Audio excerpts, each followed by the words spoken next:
Class 9 এর অধ্যায় 15 অন্তর্গত আজকের পাঠ আয়তাকার চিত্র ও বর্গাকার চিত্র সংক্রান্ত কিছু সমস্যা ও সমাধান। তাহলে আমরা অঙ্কে চলে যাই।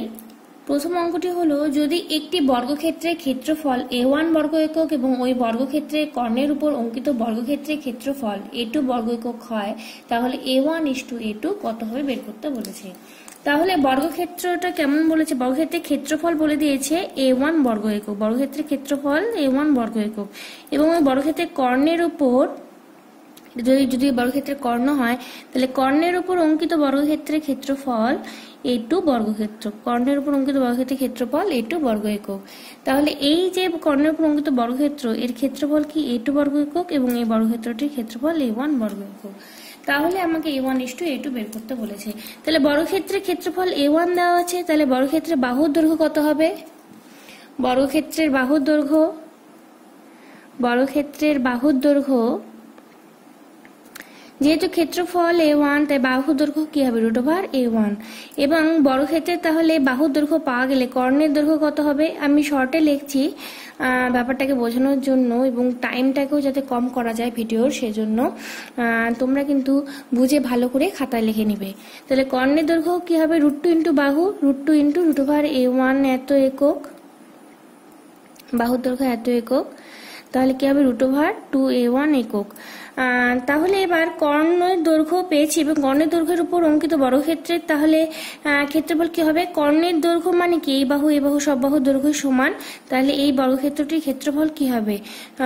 বর্গক্ষেত্রের ক্ষেত্রফল কি হবে? √2a1 square. এই যে কর্ণের উপর অঙ্কিত, এটা কি কর্ণের উপর অঙ্কিত বর্গক্ষেত্রের ক্ষেত্রফল। এটা যেহেতু কর্ণের দৈর্ঘ্য √2a1 তাই কর্ণের উপর অঙ্কিত বর্গক্ষেত্রের ক্ষেত্রফলে কি হবে? √2a1 তার স্কয়ার।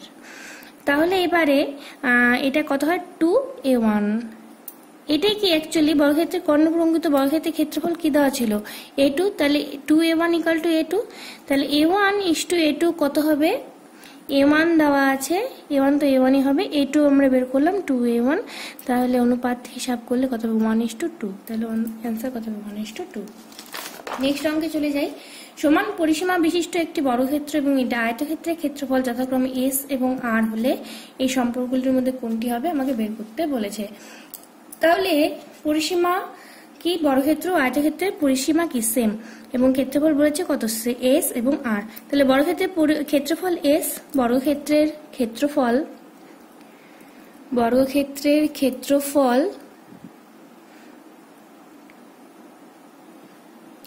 s, বর্গক্ষেত্রে বলছে s হয়, তাহলে বর্গক্ষেত্রের বাহুর দৈর্ঘ্য কত হবে? বাহুর দৈর্ঘ্য √s, বর্গ একক, এটা একক। তাহলে সেই বর্গক্ষেত্রটির পরিসীমা কত হবে? বর্গক্ষেত্রের পরিসীমা কত হবে? বর্গক্ষেত্রের পরিসীমা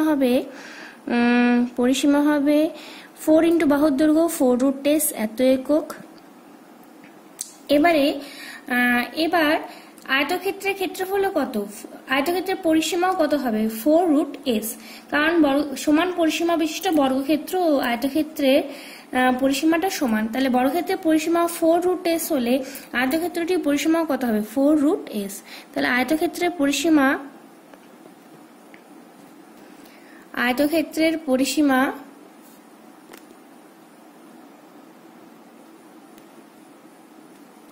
4√s এত একক। এবার আয়তক্ষেত্রের পরিসীমা কি আমরা জানি? দৈর্ঘ্য 2 × দৈর্ঘ্য প্লাস প্রস্থ = আয়তক্ষেত্রের পরিসীমা। তাহলে আয়তক্ষেত্রের ক্ষেত্রে কি হবে? 2 × দৈর্ঘ্য প্লাস প্রস্থ। আমি আবারও বলছি, আমি কিন্তু এখানে হিন্টস দিচ্ছি অঙ্কগুলিকে, তোমরা ভালো করে বুঝে খাতায় লিখে রাখবে সুন্দর করে। তাহলে 2 × দৈর্ঘ্য প্লাস প্রস্থ এখানে কি 4√s, তাহলে দৈর্ঘ্য প্লাস প্রস্থ কি হবে? 2√s, 2 দিয়ে কাটাকাটি চলে গেলে কত হবে? 2√s। এবার আয়তক্ষেত্রের ক্ষেত্রফল কি? দৈর্ঘ্য গুণন প্রস্থ। আয়তক্ষেত্রের ক্ষেত্রফল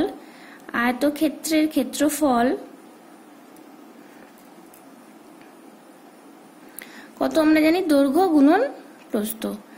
এবার আমরা ছোট ক্লাসে এবির একটি ফর্মুলা পড়েছিলাম, a plus B by two তার whole square, a minus B by two তার হোল স্কোয়ার। তাহলে এখানে কি হবে, দৈর্ঘ্য প্লাস প্রস্থ বাই টু তার স্কোয়ার মাইনাস দৈর্ঘ্য মাইনাস প্রস্থ বাই টু তার স্কোয়ার।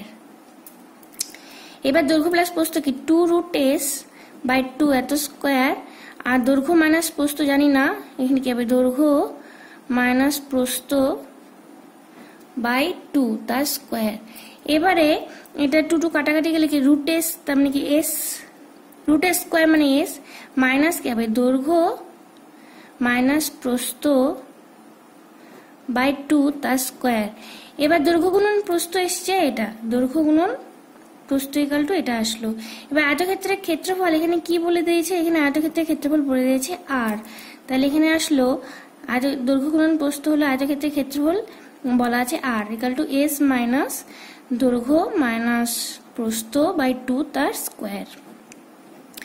এবারে দেখা যাচ্ছে আর ইকুয়াল টু s মাইনাস, তাহলে আর কি এস এর থেকে কি হবে ছোট হবে, কারণ আর equal to s minus, s থেকে সামথিং কিছু একটা বিয়োগ করলে আমরা আরটা পাবো। s থেকে যদি আমি দৈর্ঘ্য মাইনাস প্রস্থ বাই 2 তার স্কোয়ার বিয়োগ করি তাহলে কি হবে আরটা পাবো। তাহলে অবশ্যই কি আর লেস দেন কি হবে s, আর লেস দেন s, তাহলে কোনটা হবে s গ্রেটার দেন না, এটা হবে আর less than s, s greater than আর। আশা করি তোমরা বুঝতে পেরেছো। এরপরে 3 নম্বর অঙ্কে চলে যাই। 3 নম্বর অঙ্কটি বলেছে কি, একটি আয়তক্ষেত্রের কর্ণের দৈর্ঘ্য 10 সেন্টিমিটার এবং ক্ষেত্রফল 62.5 সেন্টিমিটার হলে আয়তক্ষেত্রটির দৈর্ঘ্য ও প্রস্থের সমষ্টি কত। আয়তক্ষেত্রটির কর্ণের দৈর্ঘ্য কত বলেছে, 10 সেন্টিমিটার। আয়তক্ষেত্রের যদি দৈর্ঘ্য ধরি প্রস্থ ধরি দৈর্ঘ্য, আয়তক্ষেত্রটির দৈর্ঘ্য ধরে নিই, দৈর্ঘ্য আর প্রস্থ যেহেতু লিখতে বেশি সময় লাগে, তাহলে আয়তক্ষেত্রের দৈর্ঘ্য ধরি, আয়তক্ষেত্রের দৈর্ঘ্য একক ধরে নিলাম, ধরি, আর প্রস্থ বি একক। তাহলে আয়তক্ষেত্রের কর্ণের দৈর্ঘ্য হিসাব আমরা কি জানি, √ওভার দৈর্ঘ্য স্কোয়ার প্লাস প্রস্থ স্কোয়ার, এটা হলো কি, এটা কি কর্ণের দৈর্ঘ্য ইকুয়াল টু কত হবে এখানে 10, তাহলে বা a square plus b square equal to কত হবে 100। আমি আবারও বলছি, আমি কিন্তু অঙ্কগুলো হিন্টস দিচ্ছি, তোমরা ভালো করে বুঝে খাতায় লিখে রাখবে। এরপরে কি বলেছে, a square minus b square, a square plus b square পেলাম আমরা 100। এবার কি বলেছে, ক্ষেত্রফল বলেছে 62.5 সেন্টিমিটার, তাহলে এবি ইকুয়াল টু কত 62.5 সেন্টিমিটার। যেহেতু আয়তক্ষেত্রের ক্ষেত্রফল কি হবে দৈর্ঘ্য গুণন প্রস্থ, তাহলে এবি হবে কি 62.5 সেন্টিমিটার। তাহলে আমাদের আয়তক্ষেত্রের দৈর্ঘ্য প্রস্থের সমষ্টি মানে a প্লাস বি বের করতে বলেছে। তাহলে a plus b whole square কি হয়, a square plus b square plus 2ab, a square plus b square জায়গায় আমি 100 বসাতে পারি, আর 2ab এর জায়গায় বসাতে 62.5, তাহলে 100 প্লাস 10 4 5 12 125 মানে 225। তাহলে সুতরাং a প্লাস বি কত হয়ে যাবে 15 হয়ে যাবে, √ওভার 225 হয়ে যাবে, √ওভার 225 মানে 15 সেন্টিমিটার, তাহলে অপশন বি। এরপরে 4 নম্বর অঙ্কে চলে যাই। 4 নম্বর অঙ্কটি বলেছে কি, একটি বর্গক্ষেত্রের বাহু দৈর্ঘ্য 10% বৃদ্ধি করলে বর্গক্ষেত্রটির ক্ষেত্রফল শতকরা কত বৃদ্ধি পাবে। অপশন দেওয়া আছে, বর্গক্ষেত্রের বাহু দৈর্ঘ্য 10% বৃদ্ধি করা হয়েছে, তাহলে ধরি বর্গক্ষেত্রের বাহু দৈর্ঘ্য x 100 ধরেও করা যায় বাহু দৈর্ঘ্য, ধরি বর্গক্ষেত্রের বাহু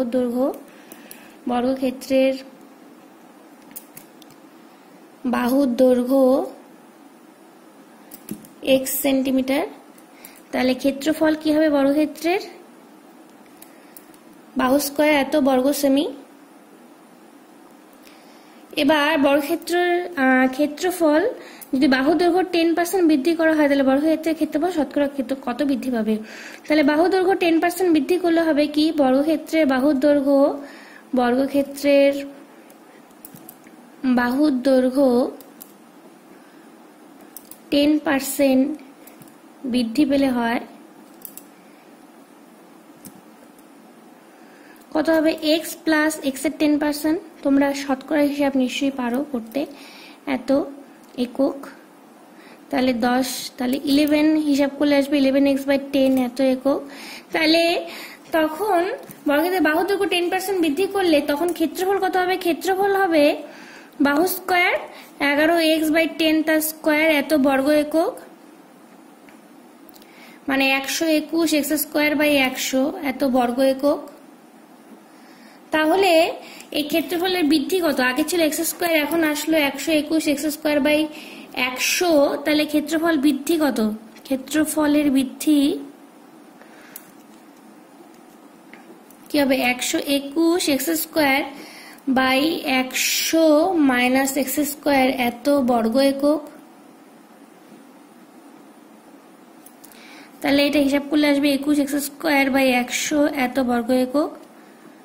তাহলে শতকরা বৃদ্ধি বার করতে বলছে, শতকরা বৃদ্ধি কি হবে? সুতরাং বৃদ্ধি হবে মোট, এই যে মোট কতটা বৃদ্ধি পেল সেটা বাই পূর্বের যে ক্ষেত্রফল ছিল x² ইন্টু কত 100 এত %, কাটাকাটি চলে যাবে। তাহলে 21/100 ইন্টু 100 এত %, এখানে x² কাটাকাটি চলে গেছে, তাহলে 100 কাটাকাটি 21%। তাহলে ক্ষেত্রফলের শতকরা বৃদ্ধি কত হবে? 21%, বা ক্ষেত্রফলের বৃদ্ধি হবে কত? 21%। এবারে 4 নম্বর অঙ্ক গেল, 5-এ চলে যাই। 5 নম্বর অঙ্কটা কি বলেছে? একটি আয়তক্ষেত্রের কর্ণের দৈর্ঘ্য 5 সেন্টিমিটার, কর্ণদ্বয়ের ছেদবিন্দু থেকে আয়তক্ষেত্রে একটি প্রস্থের উপর লম্বের দৈর্ঘ্য 2 সেন্টিমিটার। আয়তক্ষেত্রের প্রস্থের দৈর্ঘ্য বের করতে বলছে। কি বলছে? আয়তক্ষেত্রের কর্ণের দৈর্ঘ্য, এটা যদি একটা আয়তক্ষেত্র হয়, আয়তক্ষেত্রের কর্ণের দৈর্ঘ্য বলেছে 5 সেন্টিমিটার। তাই দুটো কর্ণের দৈর্ঘ্যই কি হবে? 5 সেন্টিমিটার হবে। এবার কর্ণদ্বয়ের ছেদবিন্দু থেকে আয়তক্ষেত্রের প্রস্থের উপর লম্বের দৈর্ঘ্য, ছেদবিন্দু থেকে প্রস্থ, এটা ছেদবিন্দু থেকে প্রস্থের উপর লম্বের দৈর্ঘ্য 2 সেন্টিমিটার। তাহলে আয়তক্ষেত্রের প্রস্থের দৈর্ঘ্যটা বের করতে বলেছে। এবার আয়তক্ষেত্রের কর্ণদ্বয় পরস্পরকে কি সমদ্বিখণ্ডিত করে, তাহলে এই অংশটা কত হবে? টোটালটা যদি 5 হয়, টোটালটার যদি দৈর্ঘ্য 5 সেন্টিমিটার হয়, তাহলে এইটুকু অংশের দৈর্ঘ্য কত হবে? 5/2 সেন্টিমিটার। আর এই কর্ণদ্বয়ের ছেদবিন্দু থেকে প্রস্থের উপর অঙ্কিত যে লম্বটা, তার দৈর্ঘ্য কত? 2 সেন্টিমিটার। 5টা এখানে লিখি, বুঝতে সুবিধা হবে। এইটুকু 5/2 আর এটা 2। তাহলে এখানটায় এইটুকু অংশের ক্ষেত্রফল, এইটুকু অংশের দৈর্ঘ্য আমরা পিথাগোরাস উপপাদ্য অ্যাপ্লাই করে করতে পারি। যেহেতু এটা লম্ব, তাই এটা 90 ডিগ্রি। তাহলে এটা ভূমি, এটা অতিভুজ, আর এটা কি লম্ব। তাহলে এই অংশের দৈর্ঘ্য কত হবে? এই অংশের দৈর্ঘ্য কত হবে? √ অতিভুজের স্কয়ার, এখানে অতিভুজ হলে 5/2 স্কয়ার মাইনাস 2 স্কয়ার এত একক। আমি আবারও বলছি, আমি কিন্তু পুরোটা লিখছি না, ভিডিওর সাইজটাকে ছোট করার জন্য। তোমরা অবশ্যই খাতায় সুন্দর করে বুঝে লিখে নেবে। তাহলে এখানে কত হবে? 25/4 মাইনাস 4 এত একক, √ 25 - 16/4 এত একক। তাহলে এখানে হিসাব করলে আসবে 9/4 √ 9/4 এত একক। এটা একটু কত? 3/2। তাহলে এত একক। তাহলে এই অংশটুকুর দৈর্ঘ্য পেলাম কত? 3/2। যেহেতু এখানটায় একটি সমদ্বিবাহু ত্রিভুজ উৎপন্ন হয়েছে, সমদ্বিবাহু ত্রিভুজের শীর্ষবিন্দু থেকে এই বাহুটির উপর যে লম্ব, সেটাকে দুটি সমান অংশে বিভক্ত করবে। কারণ আমরা জানি সমদ্বিবাহু ত্রিভুজের এই দুটো বাহু যদি সমান হয়, শীর্ষবিন্দু থেকে বিপরীত বাহুর উপর অঙ্কিত যে লম্বটা দুটি সমান অংশে ভাগ করে দিবে। তাহলে এটা যদি 3/2 হয়, তাহলে পুরোটা কত হবে? 2 × 3/2। সুতরাং প্রস্থের দৈর্ঘ্য হবে 2 × 3/2 এত একক। এখানে সেমিতে আছে, তাহলে সেমি হবে 3 এত সেমি। এখানে সবগুলো সেমিতে হবে, যেহেতু সেমিতে আছে। আশা করি বুঝতে পেরেছো। এবার নেক্সট অঙ্কে চলে যাই। একটি আয়তকার জমির কর্ণের দৈর্ঘ্য 15 মিটার এবং দৈর্ঘ্য ও প্রস্থের অন্তর 3 মিটার। জমিটির পরিসীমা ও ক্ষেত্রফল বের করতে বলেছে। আয়তাকার জমির কর্ণের দৈর্ঘ্য আমরা জানি আয়তাকার জমির কর্ণ হয় √/, দৈর্ঘ্য স্কয়ার প্লাস প্রস্থ স্কয়ার। তাহলে ধরি আয়তাকার জমিটির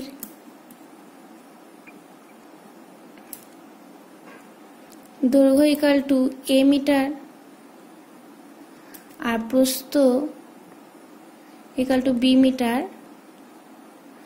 তাহলে কর্ণের দৈর্ঘ্য √/, a square plus b square, কর্ণের দৈর্ঘ্য এখানে কত 15, বা a square plus b square equal to কত 15 স্কয়ার ইকুয়াল টু 225। এবার দৈর্ঘ্য প্রস্থের অন্তর বলেছে কত 3, তাহলে a minus b equal to কত 3। তাহলে এখান থেকে আমাকে জমিটির পরিসীমা ও ক্ষেত্রফল বের করতে বলেছে। তাহলে a প্লাস b কত হয় বের করি। আচ্ছা, a square plus b square আমাদের এসেছিল 225 এখান থেকে। এখানে তাহলে a square plus b square যদি আমি সূত্র ফেলি তাহলে কত হবে a minus b whole square plus 2ab equal to কত 225। এবার a মাইনাস b 3 স্কয়ার মানে 9, এই যে এখান থেকে আসবে a minus b equal to 3 দেওয়া আছে, তাহলে a minus b whole square কত হবে 9, 2ab ইকুয়াল টু 225, বা 2ab equal to 225 minus 9 equal to কত হবে 6, 1 216, বা ab ইকুয়াল টু কত আসবে 108। তাহলে আয়তক্ষেত্রের ক্ষেত্রফল কি? আয়তক্ষেত্রের ক্ষেত্রফল দৈর্ঘ্য গুণন প্রস্থ ab, তাহলে ক্ষেত্রফলটা বেরিয়ে গেল কত 108 বর্গ মিটার। তাহলে সুতরাং ক্ষেত্রফল কত হবে আয়তক্ষেত্রটির 108 বর্গ মিটার। এবার পরিসীমা বের করতে হবে। পরিসীমা মানে কি 2 ইন্টু দৈর্ঘ্য প্লাস প্রস্থ, মানে 2 ইন্টু ab বের করতে হবে। এবারে a plus b whole square কত আসে দেখি। a plus b whole square হলো a square plus b square plus 2ab। a square plus b স্কয়ারের মান হলো গিয়ে 225। এবার 2 ইন্টু ab এর মান আমরা বের করলাম 108, তাহলে 225 প্লাস 8 × 16, 2 কত 11, 3 4, 4, তাহলে a plus b whole square আসছে 441, তাহলে সুতরাং a প্লাস b কত হবে √/, 441 মানে 21। এবারে পরিসীমা কত জানি, পরিসীমা হলো 2 ইন্টু দৈর্ঘ্য প্লাস প্রস্থ, দৈর্ঘ্য হলো a ধরেছিলাম, প্রস্থ ধরেছিলাম b, তাহলে 2 ইন্টু a প্লাস b, তাহলে 2 ইন্টু 21 ইকুয়াল টু 42 এত মিটার।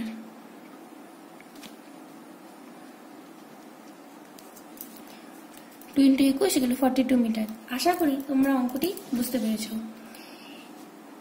এই চ্যাপ্টারে মানে 15.1 যদি তোমাদের কোনো অসুবিধা হয় তাহলে আমাকে কমেন্ট বক্সে অবশ্যই কমেন্ট করো কোন অঙ্কটি যদি অসুবিধা হয়ে থাকে। আর ভিডিওটি ভালো লাগলে অবশ্যই লাইক করো, শেয়ার করো এবং আমার চ্যানেলটিকে সাবস্ক্রাইব করো।